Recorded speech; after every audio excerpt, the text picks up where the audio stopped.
नमस्कार दोस्तों, मैं वैभव हंसराज आपका स्वागत करता हूं तक्षशिला ट्यूटोरियल के ऑनलाइन चैनल पे। दोस्तों, हम लोग बात कर रहे थे क्लास 12 के फिजिक्स के चैप्टर नंबर 4 जिसका नाम था गतिमान आवेश एवं चुंबकत्व। अब दोस्तों इसमें हमने लेक्चर 4.13 तक कंप्लीट कर लिया था। आज हम लोग बात करेंगे लेक्चर 4.14 के बारे में। दोस्तों इस सेशन में हम लोग क्वेश्चन इसके न्यूमेरिकल की बात कर रहे थे और हमने 4 न्यूमेरिकल तक हमने कंप्लीट कर लिया था। आज हम बात करेंगे अपने 5वें क्वेश्चन के बारे में। देखिए दोस्तों, 5वें क्वेश्चन में क्या बोल रहे हैं, एक इलेक्ट्रॉन एक समान चुंबकीय क्षेत्र के लंबवत 0.012 मीटर त्रिज्या के वृत्ताकार मार्ग में गति करता है। ठीक है, एक इलेक्ट्रॉन है, यहां पे देखिए मैंने डायग्राम बनाया हुआ है। ठीक है, ये कोई इलेक्ट्रॉन है, यहां पे मैंने डॉट दिख रहा होगा आपको, ये मैंने डॉट बनाया हुआ है। ठीक है, ये कोई इलेक्ट्रॉन है, एक इलेक्ट्रॉन है, वो क्या कर रहा है, एक समान चुंबकीय क्षेत्र के लंबवत एक समान चुंबकीय क्षेत्र लगा होगा। ठीक है, अब चाहे एक समान चुंबकीय क्षेत्र चाहे डॉट हो चाहे क्रॉस हो। डॉट का मतलब चाहे बाहर से भीतर की ओर हो या उल्टा, क्रॉस मतलब बाहर से भीतर की ओर हो या डॉट मतलब भीतर से बाहर की ओर हो, जो भी हो एक समान चुंबकीय क्षेत्र में गति कर रहा है। ठीक है, और वृत्ताकार मार्ग में चल रहा है। इलेक्ट्रॉन की चाल कितनी है, इलेक्ट्रॉन की चाल दे रखी है 10⁶ मीटर पर सेकेंड। कह रहे हैं परिपथ द्वारा घिरा चुंबकीय फ्लक्स कितना होगा। ठीक है, ओके दोस्तों, आपको पता है कि जब ये इलेक्ट्रॉन इस वृत्ताकार पथ पे गति करेगा तो इलेक्ट्रॉन का मतलब होता है एक आवेशित कण, और जब भी कोई आवेशित कण कहीं भी गति करता है तो उसके कारण एक धारा उत्पन्न होती है। ठीक है, इसका मतलब यह हुआ कि जब इलेक्ट्रॉन इस वृत्ताकार पथ पे गति करेगा तो इस वृत्ताकार पथ पर गति करने के कारण इसमें एक धारा उत्पन्न हो जाएगी। ठीक है, और इस वृत्ताकार पथ पे इलेक्ट्रॉन गति करेगा तो इस वृत्ताकार पथ में एक धारा उत्पन्न हो जाएगी, और आप देख पा रहे हैं कि वो धारा क्या करेगी, इस वृत्त के पूरे क्षेत्रफल को घेर रही है।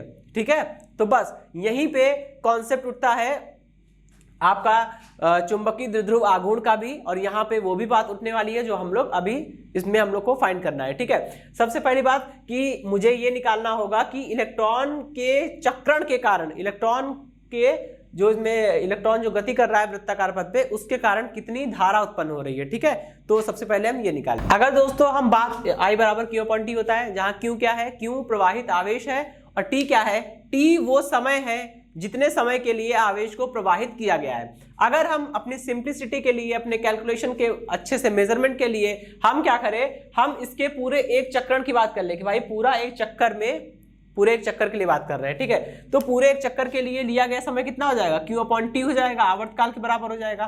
ठीक है, आवर्तकाल यही तो होता है कि परिक्रमण करने वाला कोई इलेक्ट्रॉन अपना एक चक्कर पूरा करने में जितना समय लेगा वही उसका आवर्तकाल या परिक्रमण काल हो जाएगा। ठीक है, तो ये हो गया। अब बात कर रहा हूं मैं इलेक्ट्रॉन के लिए, तो I = इलेक्ट्रॉन का आवेश रखना पड़ेगा। यहाँ पे इलेक्ट्रॉन का आवेश कितना है, e, और दरअसल यहाँ पे समय देखना है। तो भाई एक चक्कर पूरा करने में लगा समय कैसे निकालेंगे, आपने एक फॉर्मूला पढ़ा होगा, समय बराबर होता है दूरी बटे चाल। ठीक है, तो समय बराबर दूरी बटे चाल से अब आइए देखते हैं, मुझे एक पूरे चक्कर में लगा समय निकालना है। तो भाई एक पूरे चक्कर में लगा समय = एक पूरे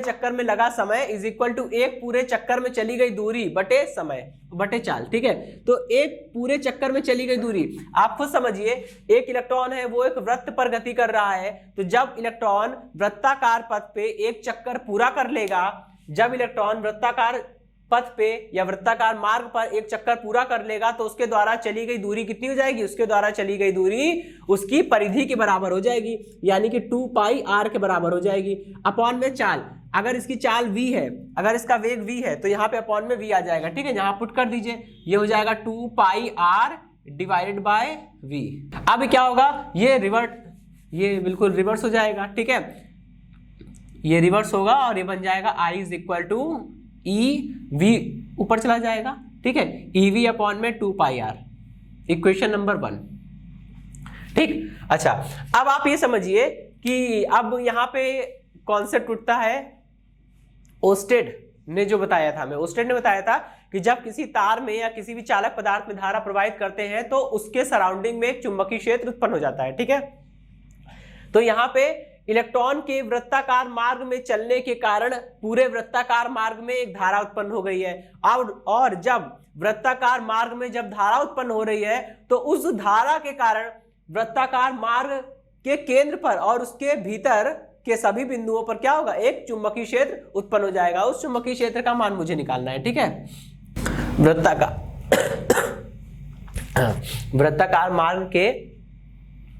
वृत्ताकार मार्ग में प्रवाहित धारा के कारण मार्ग के केंद्र पर उत्पन्न चुंबकीय क्षेत्र, ठीक है। इसका फॉर्मूला क्या होता है, ये हमने पढ़ रखा है कि वृत्ताकार मार्ग के केंद्र पर उत्पन्न चुंबकीय क्षेत्र का मान कितना हो जाएगा, ये हो जाएगा म्यू नॉट अपॉन में 2 पाई इंटू में आई अपॉन में आर, एक मिनट, ओके, आई अपॉन में ये हो जाएगा 2 आर, ठीक है। और यहाँ पे आर त्रिज्या होती है, हमारा आर स्मॉल आर है तो ये स्मॉल आर हो गया, ठीक है। अच्छा, अभी क्या करना है, अब केवल हमको इतना करना होगा कि मुझे कैलकुलेशन करनी है।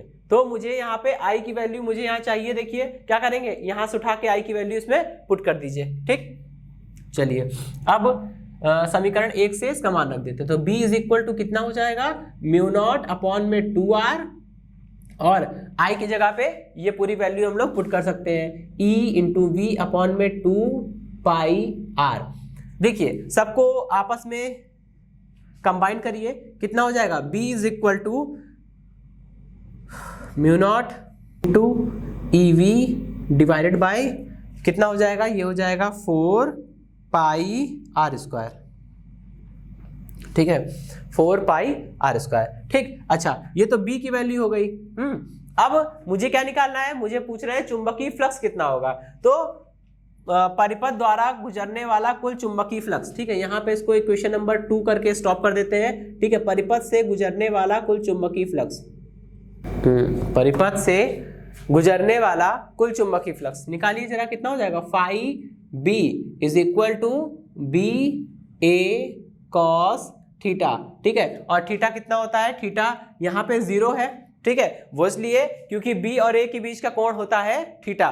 तो देखिए बोला जा रहा है एक समान चुंबकीय क्षेत्र है, आपको पता है जब इसमें धारा उत्पन्न होगी तो इस परिपथ में, इस वृत्ताकार मार्ग में धारा उत्पन्न होने के कारण केंद्र पर जो चुंबकीय क्षेत्र होगा या तो वो बाहर से भीतर की ओर होगा या भीतर से बाहर की ओर होगा। ये इस बात पर निर्भर करता है कि धारा की दिशा क्या है। अभी हम लोग देख सकते हैं, दाएं हाथ की हथेली का नियम संख्या 1 लगाएंगे और अंगूठे को रखेंगे धारा की दिशा में, उंगलियां उधर जिधर चुंबकीय क्षेत्र निकालना है, किधर की ओर आ रहा है, भीतर की ओर, यानी कि अंदर की ओर आ रहा है, ठीक है। यही काम हम लोग ऊपर से भी कर सकते हैं, उंगली को रखेंगे धारा की दिशा में और देखिए अंदर की ओर आ रहा है, ठीक है। इसका मतलब चुंबकीय क्षेत्र जो होगा यहाँ पे वो क्रॉस होगा, मतलब बाहर से भीतर की ओर। चुंबकीय क्षेत्र बाहर से भीतर की ओर है और इस वृत्ताकार मार्ग का तल जो है वो यही है। इसका मतलब जो क्षेत्रफल सदिश होगा वो भी अंदर की ओर, तो चुंबकीय क्षेत्र भी अंदर की ओर है और क्षेत्रफल सदिश भी अंदर की ओर है, इसलिए थीटा इक्वल 0 होगा। और यहाँ पे मैंने थीटा इक्वल 0 पुट करने जा रहे हैं हम लोग, ठीक है। कितना हो जाएगा, ये हो जाएगा 5b is equal to b into A into cos 0, और cos 0 तो 1 हो जाएगा, ठीक। बचेगा क्या, ये हो जाएगा 5b is equal to b की वैल्यू ये रही, ठीक है, म्यू नॉट अपॉन में 4 pi r square into e v, ठीक है।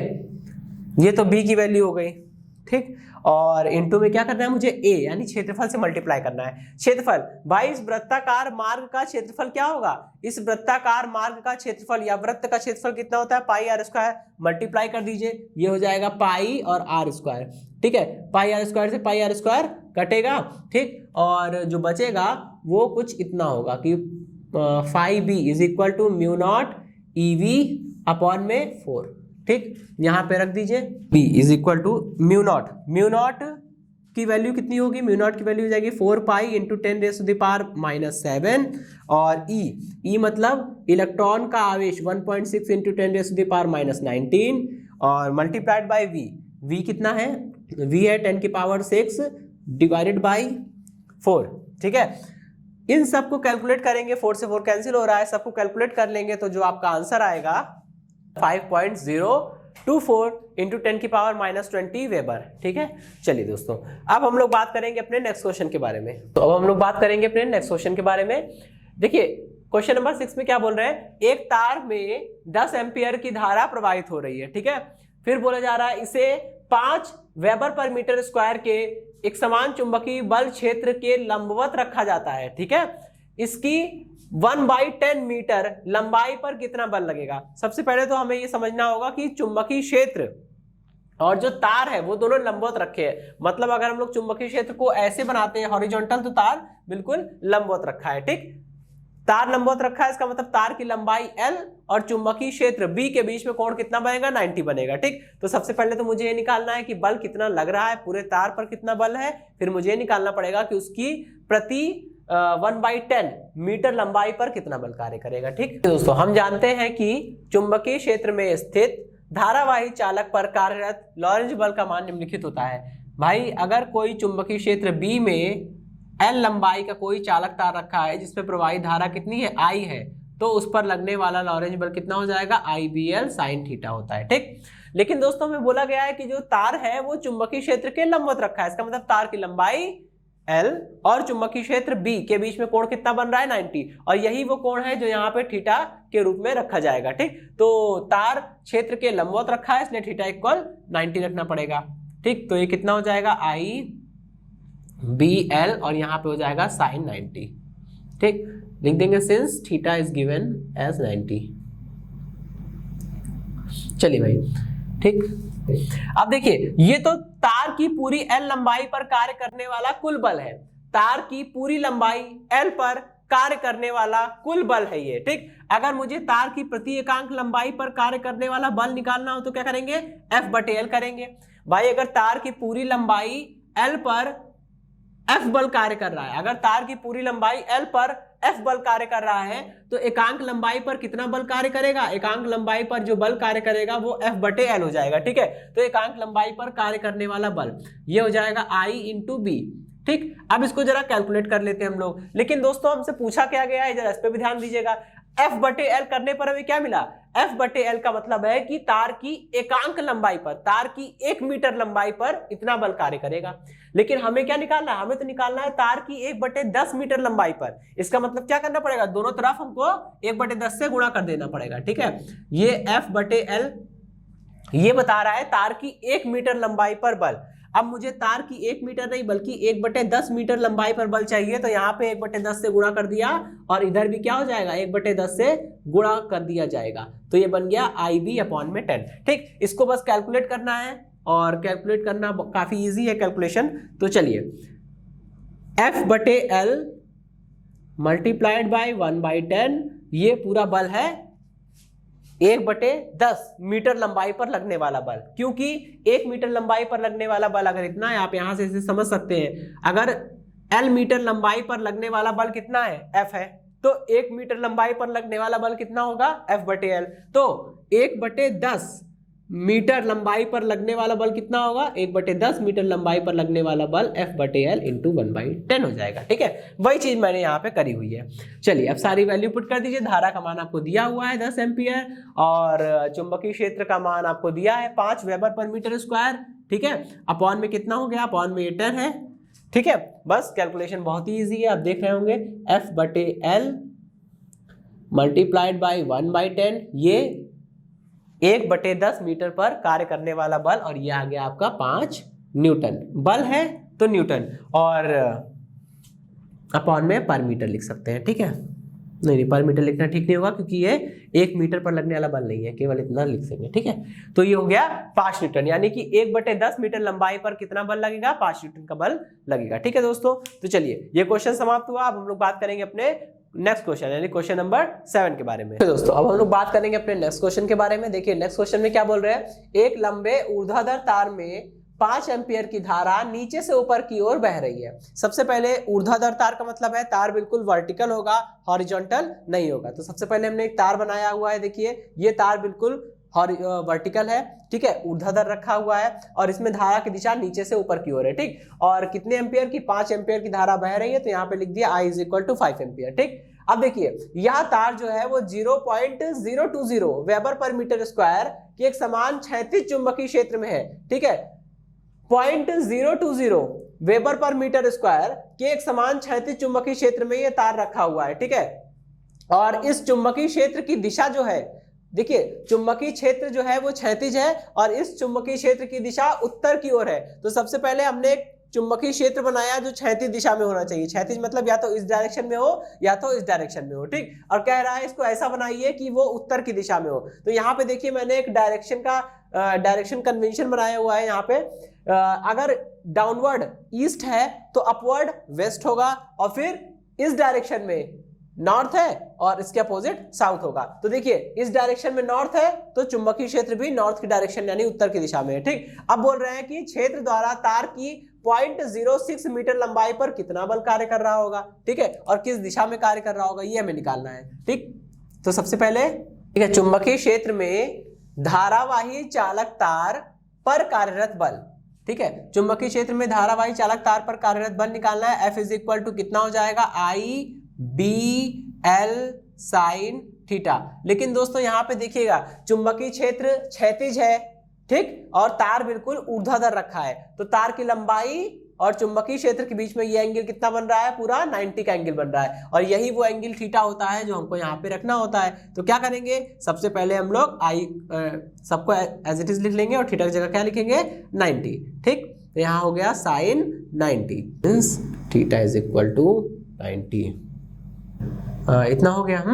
अब इसमें बचेगा क्या, यहाँ पे F is equal to I/B/L और ये साइन 90 तो 1 होता है, ठीक। अगले स्टेप पे हम यहाँ पे वही काम जो हमने पहले किया था, अगर किसी तार की L मीटर लंबाई पर F बल कार्य कर रहा है तो 1 मीटर लंबाई पर कितना बल कार्य करेगा, F/L, ठीक है। और हमें क्या निकालना, हमें 1 मीटर पर बल नहीं निकालना है, हमें तार की 0.06 मीटर लंबाई पर बल निकालना है। और तार की 0.06 मीटर लंबाई पर कितना बल कार्य करेगा, तार की 0.06 मीटर लंबाई पर जो बल कार्य करेगा वो जाएगा F/L इंटू 0.06, ठीक है। यहां रख दीजिए F/L is equal to I into B, ठीक। चलिए अब इसको कैलकुलेट करते हैं। तो अभी तो मुझे यहाँ पे आप देख पा रहे होंगे मुझे ये चीज निकालनी है, तार के 0.06 मीटर लंबाई पर लगने वाला बल निकालना है। इसका मतलब मुझे F/L इंटू 0.06 की वैल्यू निकालनी है। यहाँ तो केवल F/L बन रहा है, क्या करेंगे, दोनों तरफ मल्टीप्लाई कर देंगे, क्योंकि मुझे इतने की वैल्यू निकालनी है तो दोनों तरफ मल्टीप्लाई कर देंगे 0.06 से, ठीक है। कितना हो जाएगा, F/L मल्टीप्लाइड बाय 0.06, इधर कितना हो जाएगा 0.06, ठीक। अच्छा अभी कितना हो गया, ये यहां पे कैलकुलेट कर लेते हैं। ये हो गया F/L into 0.06 is equal to, ये हो गया 0.06। I की वैल्यू कितनी है, I की वैल्यू है 5 और B की वैल्यू कितनी है 0.020, ठीक है। मल्टीप्लाई करते हैं जरा, कितना आएगा देखिए। पहले तो इसको डेसिमल भूल जाइए, डेसिमल हम लोग बाद में भी लगा लेंगे, ठीक है। सबसे पहले 5 दूनी 10, ठीक है, 10 हुआ, और 10 को 6 से मल्टीप्लाई करेंगे कितना हो जाएगा, ये हो जाएगा 60, ठीक। अब कितने स्थान बाद दशमलव है, 1 2 और 3, यहाँ पे 5, तो पीछे से 5 स्थान छोड़ के दशमलव लगाना है, ठीक है, आएगा, ठीक है। और इसको हम लोग क्या लिख सकते हैं, इसको हम लोग लिख सकते हैं 6 इंटू 10 की पावर -4, ठीक। और ये वैल्यू किसकी आ गई, F/L मल्टीप्लाइड बाय 0.06, ठीक है, और ये न्यूटन। तो ये हो गया इसका जवाब। दोस्तों ये क्वेश्चन समाप्त होता है। अब हम लोग बढ़ेंगे अपने नेक्स्ट क्वेश्चन के बारे में, ठीक है। ओके दोस्तों, ये क्वेश्चन समाप्त हुआ यहीं पे। अब हम लोग बात करेंगे अपने नेक्स्ट क्वेश्चन के बारे में, यानी क्वेश्चन नंबर 8 पर चलते हैं हम लोग। ओके दोस्तों, देखिए नेक्स्ट क्वेश्चन में क्या बोल रहे हैं, 2 मीटर लंबे एक तार में 4 एम्पियर की धारा बह रही है, ठीक। तार 2 वेबर पर मीटर स्क्वायर के चुंबकीय क्षेत्र में क्षेत्र से 30 डिग्री के कोण पर रखा है। क्षेत्र द्वारा तार पर कितना बल होगा, ठीक है। ये क्वेश्चन बहुत ही इजी है। क्षेत्र में धारावाही चालक तार पर कार्यरत लॉरेंज बल, ठीक है, कितना हो जाएगा, F is equal to I/B/L sin theta. ये फॉर्मूला तो पता ही है, ठीक है। अब सब कुछ तो आपको दिया है, ठीक है। तार की लंबाई दे रखी है, L का मान 2 मीटर हो गया, ठीक है। तार में प्रवाहित धारा 4 एम्पियर यानी कि I का मान दे दिया गया है। तार 2 वेबर पर मीटर स्क्वायर के चुंबकीय क्षेत्र में रखा है, B का मान दे दिया गया, और तार जो है वो क्षेत्र के साथ 30 डिग्री के कोण पर रखा है, इसका मतलब थीटा इज इक्वल टू 30 दिया हुआ, सबको पुट कर दीजिए यहाँ पे। एफ इज इक्वल टू कितना हो जाएगा, एफ इज इक्वल टू 4, आई की वैल्यू हो गई, बी की वैल्यू हो गई 2 और एल की वैल्यू हो गई 2 और यहाँ पे रख दिया साइन 30 डिग्री। ठीक, मल्टीप्लाई करिए कितना हो जाएगा 4 इंटू 2 मल्टीप्लाइड बाय साइन 30 1/2। ठीक है, इसको कैलकुलेट करेंगे, एफ इज इक्वल टू कितना हो जाएगा 8 और ये जवाब बल है तो मात्रक हो जाएगा न्यूटन। ठीक है, 8 न्यूटन का बल इस पे लगेगा। ओके दोस्तों, तो इसी के साथ ये सेशन समाप्त होता है। दोस्तों आज के सेशन से जुड़े नोट्स प्राप्त करने के लिए डिस्क्रिप्शन में दिए गए लिंक पर जाके क्लिक कीजिए। दोस्तों आज के सेशन में इतना ही, मिलता हूं नेक्स्ट सेशन में, धन्यवाद।